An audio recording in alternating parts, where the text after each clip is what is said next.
با پرسیارێکی گریمانەیی بکەم بادام باسی رووسیا و چینمان کرد.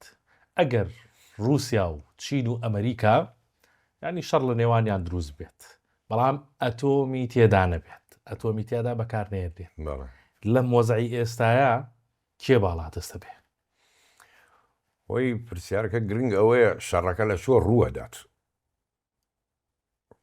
نێزیک چین ڕووەدا، لە بەڵتیقە، لە قوتبی شمالیە، لە ئەتڵەسیە، لە هادیە، لە چۆ شەڕەکە ڕووەدا. ئەگەر لە باخچەی ئەمریکا بێتنەوە ئەمریکا سەرکەوتووە 100%.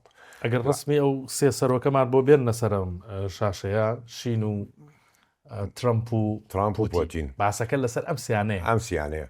ئێستا گەر باسی هێزی دەریایان بکەین باش ڕاست ئێستاکە چین ینی بڵین زیاتر لە 360 پارچەی دەریای هەیە لە مودەمیرە و فرقاتە و تەڕاد و ئەوانە. بەڵام ئەگەر بێتە سەر فڕۆکە هەڵگر حامیلەی تائیرات سێ دانەی هەیە. دانەیەکی ئەم مانگەی کە ڕۆی فۆجیان هاتە مەیدانەوە چوە ناو دەریاوە کە G36 لەسەرەیە فڕۆکە شەبەحەکان.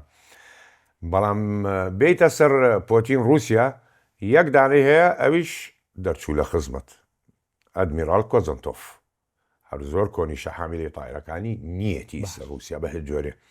دەیتە سەر ئەمریکا 11 دانەی هەیە.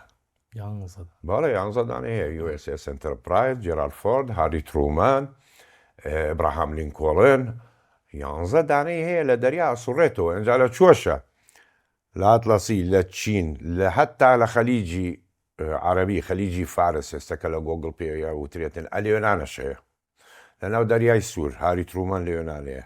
ئەنتەرپرایس لە دەریای سپیایە. یعنی تۆ ژیانی بۆت کۆنتڕۆڵ کردووە لە هەر شوێنێ شەڕ ڕوو بداتن. ئەی لە ئاسمان و زەمین ئەم سێزل هێزە کامیان بەهێز دەبن وەکوتمە و شەڕێ ڕوو بدات. لە ئاسمان ئێستا شەر ئەمریکا پێشکەوتووە.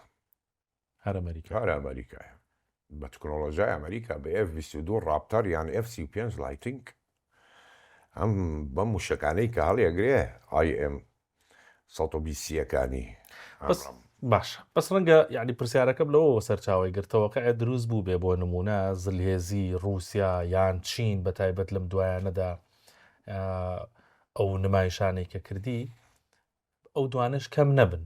بەڵام بە قسەکەی جەنابتەوە دەرەکەوێت کە هێشتا ئەمریکا هەر باڵی کێشاوە بەسەر هەموویە. وایە بەڵام تۆ لە بیرت نەچێتن کە مناڵێمە ئەمریکا سەرەکەوێ دوای کۆتایی شەڕەکەت شتێ نامێنێ ناوی ئەمریکا بێ. ڕاست سەرکەوتن بەدەست دێنێ بەڵام نامێنێت شتێ ناوی ئەمریکا بێتن بەو هێزە بێتن. یعنی تۆ بڵی زەرێری پێنەگانە خێر دوایە تو حامیلاتی تائیراتی ئەمریکی تەنها بە ئەتۆمی ئەتوانی نقومیکەی ناتوانانی لێ نێزیکەیتەوە لە دووری 400 کیلۆمەتر زیاتر شەڕەکاتن. سێ لاینی بەرگری هەیە. چۆنەگەی پێی تەنها هەتاکو هاری ترومان چەندێ نێزیک بوو لە ئێمەنەوە ئێمە چەند موشک و مسەیڕی بۆ تێگرت ئستش نەیتوانی لێیدا. ڕاست زەرەری فڕۆکەی لێگەیی سێ فڕۆکەی لێ ڕۆی فڕۆکەیەکی ئێفەژدەی لێ ڕۆی کاتێکە موشکی یەمەن بۆی هات بە توندی سوڕایەوە ئێفەژدەکە بەرزە بووە یان بیان لە بانەوە خزا کەوتە خوارەوە دانەیەکی ئەوایی تریش خۆیان خستیان کە موشەکە هات ئەوانە بەرگری بەهێزە دەوروبەری خۆی نایە لە هیچ شتێ بڕەت بێتن فڕۆکەی خۆشیان خستە خوارەوە.